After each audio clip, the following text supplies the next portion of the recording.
Neena Richie is a distinguished businesswoman, television presenter, actor, associate author, film producer, and philanthropist. Neena Richie has dedicated 43 years of her life serving society with her own funds, paid taxes for 41 years, is been targeted unlawfully by Sudhir Sharma, Lord Ashcroft, and Lord Rami Ranger have reportedly exploited their affiliations with Freemasonry and their positions of authority to target innocent women unlawfully, who is victims of crime committed by Freemasonry members, abused their positions of authority. Their involvement in Sharma's unpaid debt has left Neena Richie live has severely impacting their freedom and quality of life. Criminal activities suggest that these 14 individuals involved in Sharma's hate campaign have engaged in actions that can be likened to a slow poison, systematically degrading their victims. Furthermore, there are claims that they have financial obligations to various entities, including lawyers, judges, NHS professionals, police, the Department for Work and Pensions, Age UK, local taxpayers, Royal Borough of Kensington and Chelsea Council Law Society, justice ministers, and local members of parliament. It is concerning that those in positions of authority, who are tasked with upholding the rule of law and supporting victims of crime, are complicit, have closed ranks with criminal organizations, and engaged in fraudulent activities due to their links to Freemasonry. The recent documentary sheds light on the alarming issue of Freemasonry in Great Britain, revealing its portrayal as an insidious cult group that allegedly harbors approximately 200,000 members engaged in the harassment and attempted murder of women. This disturbing trend highlights a critical societal problem as women increasingly confront and resist these threats. It is imperative that we collectively denounce any institution that believes it can perpetrate violence against innocent individuals without consequence. Society must unite in support of these courageous women, ensuring that there is no tolerance for such malevolent organizations. The time for action is now. We must advocate for justice and the protection of all individuals against such egregious violations of human rights. Neena Richie has dedicated 43 years of her life serving society with her own funds, has taken upon herself to interview a journey of survival and discovery. Neena Richie has unfortunately become a victim of the malevolent actions associated with Freemasonry. What began as a business project undertaken with good faith and intentions has devolved into a situation marked by death threats and human rights violations against innocent women.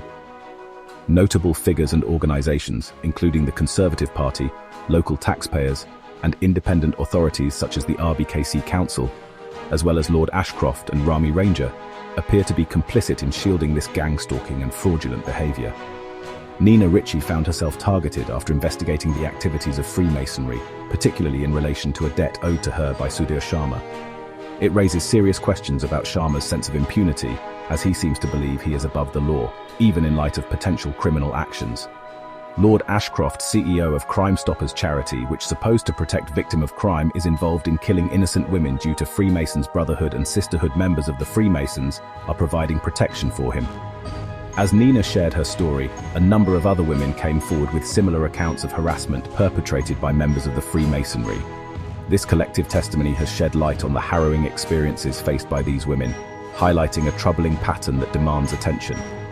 Unveiling the Truth, a survivor's story. A conversation with a survivor of child abuse, committed by Freemason members. A cult group, a change for women who are suffering in silence in hands of an Freemason occult. How can our government law enforcement support victims and citizens of these crimes in Great Britain when they are part of an occult organization? Is it acceptable behavior for members of Freemasonry to believe they possess the power to circumvent the law and negatively impact the lives of women? Neena Richie interviews a survivor of child abuse, Miss Gemma Hynd's true story. Neena Richie has dedicated 43 years of her life serving society with her own funds. She is now sharing a true, heart-reaching story of a remarkable lady, Gemma Hynd. Thank you for joining me today, Gemma. It takes immense courage to come forward and tell your story. Can you share with our audience what motivated you to speak out now? Thank you, Neena Richie, for taking time to interviewing me despite what you are facing. You have volunteered to support me. For years, I lived in silence, haunted by the trauma of my past. But I realized that my story could help others who are still suffering in silence. I want to give a voice to those who cannot speak for themselves, to shine a light on the dark realities of child trafficking and abuse. Your experiences are heartbreaking.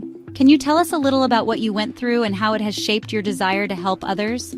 I was taken from my biological family as an infant. For years, I lived in a world that felt familiar yet profoundly disconnected. Now, at 42, I am embarking on a journey to uncover the truth about my past, a truth I only discovered 1 year ago. My childhood. I was kidnapped before I even reached months old, placed in the hands of a family that was not my own. Growing up, I believed I was part of a loving family, but the reality was far more sinister. My adopted family was deeply involved in a secretive organization, one that engaged in horrific acts disguised as a community. They were part of a network that exploited innocent children, using methods that can only be described as evil. Recollections of trauma. I become more abstract, conveying a sense of confusion and fear. I was just 3 years old when the abuse began. I was subjected to unspeakable acts, manipulated and degraded. This was not just a fleeting nightmare, it was my reality for years. The impact of abuse. By the age of 14, I realized that the people I had been raised to believe were my family were in fact deeply entrenched in a world of exploitation and trafficking. They were part of a network that preyed on the vulnerable. I was often drugged, ensuring that I would forget the horrors I endured. My mother, who should have protected me, instead facilitated my abuse, passing me to different men for money. The trauma I experienced is etched in my memory, a haunting reminder of a childhood stolen. Today, I stand here not just as a survivor, but as a voice for those who cannot speak. It is time to shed light on these dark corners of society and to seek justice for the countless children who have suffered in silence. This is my story, but it is also a call to action. Together, we can change the narrative and ensure that no child endures what I have faced. Join me in this fight for truth and healing. I'm placed in a household that was part of a secret society involved in horrific acts against children. I'm reaching out to share a deeply concerning personal experience that has profoundly impacted my life. At 42 years old, I recently discovered that the family I believe to be mine is not my biological family. This revelation followed a traumatic past where, as an infant, I was taken by Child Protection Services. My biological family appears to be involved in a secretive organization, specifically the Freemasons, which has connections to a disturbing religious cult. Throughout my childhood, I endured severe abuse, including sexual exploitation, which I now recognize as part of a larger, sinister pattern of behavior associated with this group. It is crucial to bring awareness to these issues and seek support for those affected. I encourage anyone who has experienced similar situations to come forward and seek help, as there is strength in sharing our stories and pursuing justice. The abuse started when I was very young and continued for many years. It has left deep scars, but I've come to understand that sharing my story is a crucial step in my healing process. I hope that by speaking out, I can encourage others to break their silence and seek help. What message do you want to convey to those who may be experiencing similar situations? I want them to know that they are not alone, there is hope, and healing is possible. It's important to reach out for support, whether from friends, family, or professionals. We must work together as a society to protect children and hold abusers accountable. Thank you, Gemma, for your bravery in sharing your story. Your voice is powerful, and it is essential in the fight against child trafficking and abuse. Together, we can bring awareness to these issues and advocate for change. This conversation between Neena Richie and Gemma Hynd serves as a catalyst for change, emphasizing the importance of speaking out against abuse and the need for societal support in protecting vulnerable children. Kids will forever surprise you. Parenting is about raising and celebrating the child you have, not the child you thought you'd have. When you feel caught in the web of childhood abuse, find words to describe it. Stress, anxiety, mood, personality disorders, emotional trauma.